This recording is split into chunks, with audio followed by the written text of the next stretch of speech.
नमस्ते दोस्तों, मैथ्स की और एक क्लास में आप सभी का स्वागत है। तो इस क्लास में हम मेंसुरेशन के बारे में पढ़ेंगे।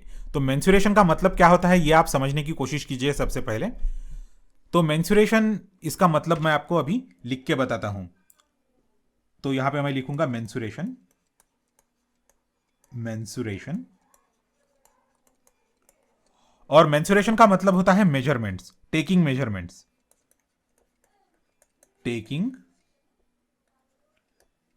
मेजरमेंट्स।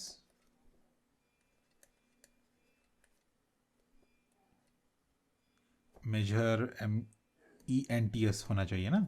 Okay, MENTS। तो आप मेजरमेंट ले रहे हैं, इसको हम बोलते हैं मेंसुरेशन। तो देखिए दोस्तों, अपने पास अलग अलग टाइप्स के शेप होते हैं। तो जियोमेट्रिक शेप्स जिसको बोलते हैं, हमने इसके बारे में भी लेक्चर किए थे। तो 2D शेप्स का कुछ नाम आप बोल सकते हैं? 2D शेप्स तो इजी इजी वाले हम देखेंगे। सर्कल है, ट्रायंगल है, लाइंस है, उसके बाद रेक्टेंगल है, स्क्वायर्स है, और अपने पास क्या है, हेक्सागन है। इन सारे का बेसिक्स हमने देखा है कि इसमें कितने एंगल रहते हैं, कितने साइड्स रहते हैं। ऑलराइट। और 3D में हमने क्या क्या देखा है? 3D में हमने देखा क्यूब देखा है शायद से। उसके बाद हमने क्या देखा है? हमने स्पीयर देखा है, हमने सिलेंडर देखा है। उसके बाद हमने कोन भी देखा है। आइसक्रीम का अपना कोन रहता है वैसे वाला। ये सारी चीज़ें हम लोगों ने देखी है। प्रिज्म देखा है, राइट। प्रिज्म को हम कैसे निकाल सकते हैं? ऐसे निकाल सकते हैं प्रिज्म को। ये रेक्टेंगुलर प्रिज्म है दोस्तों। और क्या बोलते हैं, ट्रायंगुलर प्रिज्म भी हमने देखा था, पिछले ही लेक्चर में देखा था शायद से ट्रायंगुलर प्रिज्म। तो ये सारे शेप्स हैं। तो अभी 2D का जब सवाल आता है तब हमको 2D में क्या मेजर करना पड़ता है किसी भी शेप का? हमें उस शेप का एरिया मेजर करना पड़ता है, एरिया। और उस शेप का पेरीमीटर, पेरीमीटर। बेसिकली पेरीमीटर मतलब क्या होता है कि जितने भी उसके साइड्स हैं या जितने भी लाइंस है उसको ड्रॉ करने के लिए हमको लगते हैं, उन लाइंस को अगर एक ही लाइन में जोड़ दिया जाए तो उसकी जो लेंथ होती है उसको हम पेरीमीटर बोलते हैं। और एरिया मतलब वो कितना एरिया ऑक्यूपाई करता है। तो एरिया ये है, ये 2D मेजर है। और पेरीमीटर है वो 1 डायमेंशनल मेजर है इसका। वैसे ही 3D में हमको क्या क्या मेजर करना पड़ता है?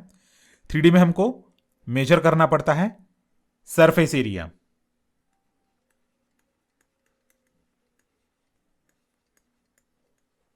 तो ये एक 2D मेजर है। और बाद में इसका वॉल्यूम, मतलब वो कितना स्पेस लेता है, तो ये एक 3D मेजर है। तो इस तरह से हम मेंसुरेशन के प्रॉब्लम्स को हैंडल कर सकते हैं। ऑलराइट। तो एरिया और पेरीमीटर हम 2D शेप्स का निकालेंगे और सरफेस एरिया और वॉल्यूम हम 3D शेप्स का निकालेंगे। तो अब हम शुरुआत करते हैं मेंसुरेशन से। सबसे जो इजीएस्ट शेप है वो जो है वो है रेक्टेंगल। तो रेक्टेंगल से हम लोग अभी शुरुआत करेंगे। तो देखिए दोस्तों, मैं आपको एक रेक्टेंगल निकाल के बताता हूं। ये एक रेक्टेंगल है। हमने रेक्टेंगल के बारे में भी कुछ पढ़ा है शायद से, मुझे अब ढंग से याद नहीं, मैंने बहुत सारे लेक्चर्स अपलोड कर दिए हैं। तो इसके जो चारों एंगल्स रहते हैं वो 90 डिग्री वाले रहते हैं। चारों एंगल राइट एंगल्स रहते हैं। और इसको बोला जाता है उसकी लेंथ, LENGTH। ये जो बड़ी वाली साइड है उसको, और छोटी वाली साइड को उसकी विड्थ बोलते हैं। ऑलराइट। तो अगर हमको इस का पेरीमीटर निकालना है, बेसिकली पेरीमीटर का मैंने आपको डेफिनेशन बोल दिया था।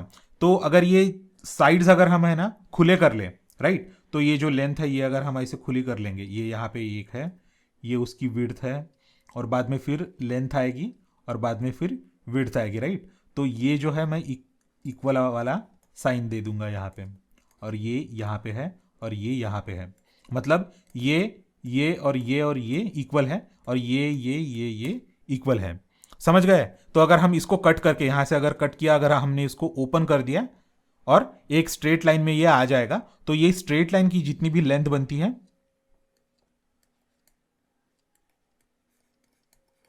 वो लेंथ इसका पेरीमीटर है। तो हम वो कैसे मेजर कर सकते हैं? तो हमारे पास लेंथ है और विड्थ है, तो हमको क्या करना पड़ेगा? सबको ऐड कर देना पड़ेगा। तो हम क्या करेंगे? लेंथ LENGTH को हम L से डिनोट करेंगे और विड्थ को WIDTH को W से डिनोट करेंगे। तो ये है length plus width plus length plus width. तो ये पूरा मिला के क्या आ जाएगा, ये 2L प्लस 2W आ जाएगा। तो इसमें से अगर हम 2 कॉमन ले लेंगे तो इस प्रॉपर्टी को क्या बोलते हैं अलजेब्रा में या न्यूमेरिकल्स में, distributivity of multiplication over addition. ये भी मैंने लेक्चर अपलोड किया है, आप जाके देख लीजिए मेरे चैनल पे। और ये है डॉट, मतलब बहुत बार इसको डॉट भी बोलते हैं या मल्टीप्लीकेशन साइन भी बोलते हैं, लेंथ प्लस विड्थ। तो आप क्या कीजिए, अगर आपके पास लेंथ और विड्थ है आपके रेक्टेंगल की, तो उनको ऐड कर दीजिए और उसको 2 से मल्टीप्लाई कर दीजिए आने वाले नंबर को, और जो आपका आने वाला रिजल्ट है वो उसका पेरीमीटर रहेगा। तो ये काफी इंट्यूटिव है, पेरीमीटर हम कैसे निकाल सकते हैं। अब हम देखेंगे कि एरिया कैसे निकाल सकते हैं।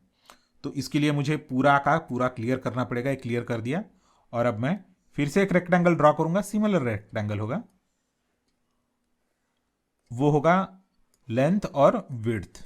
तो डायरेक्टली मैंने यहां ही पे लिख दिया है, वो काटाकाटी करने का फिर से कुछ झोल नहीं है। अभी देखिए हमें ये निकालना है कि ये पूरा, मतलब अगर जमीन पे अगर आपने इसको बिछा दिया तो ये कितना एरिया है। तो एरिया है ना, एक जरा उतना ज्यादा इंट्यूटिव कंसेप्ट नहीं है शुरू में, जब आप फैमिलियर हो जाएंगे तब आपको समझ में आ गई एरिया मतलब क्या है, उसको कैसे ये करते हैं। पर अगर हमें इसका एरिया मेजर करना है तो हमें क्या करना पड़ेगा, लेंथ को विड्थ से मल्टीप्लाई कर देना पड़ेगा, तो वो उसका एरिया बता देगा।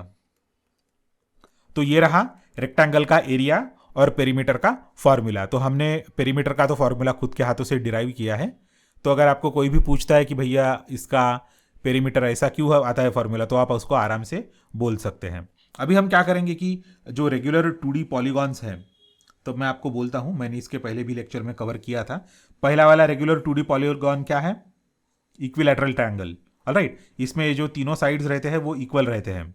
तो अगर हमको इसका पेरीमीटर निकालना है तो क्या करना पड़ेगा, सपोज ये साइड की लेंथ है a, तो 3 multiplied by a is the perimeter of equilateral triangle हो जाएगी।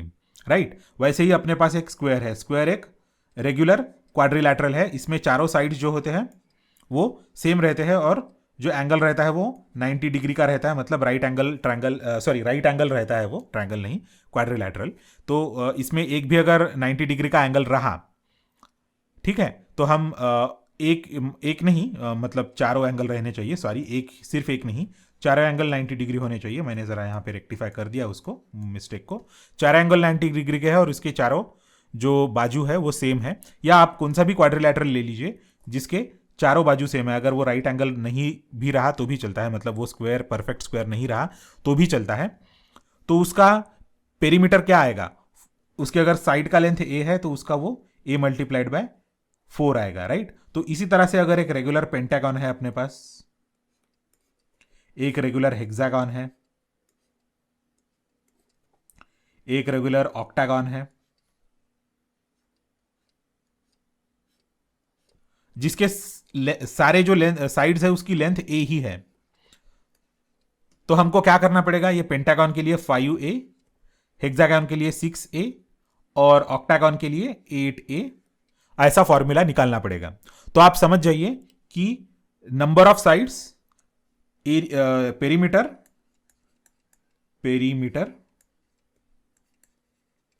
Of any regular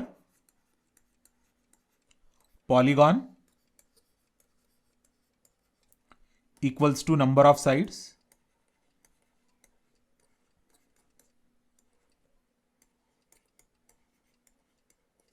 multiplied by length of side.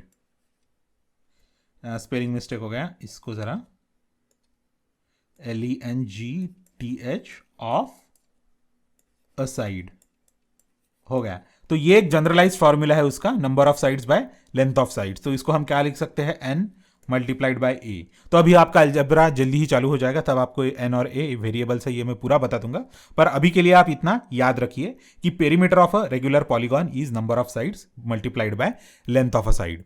तो इस तरह से हम आराम से मेंसुरेशन के अलग अलग फॉर्मूले निकाल सकते हैं। तो ये तो अभी शुरुआत है, आगे आगे आप बहुत ही कॉम्प्लेक्स प्रॉब्लम सॉल्व करना सीख लेंगे। Thanks for watching my video. ये वीडियो देखने के लिए बहुत धन्यवाद। मेरे चैनल को सब्सक्राइब कीजिए, इस वीडियो को लाइक कीजिए और शेयर कीजिए। आपके सवाल आप कमेंट सेक्शन में लिखिए। अगली क्लास में फिर मिलेंगे।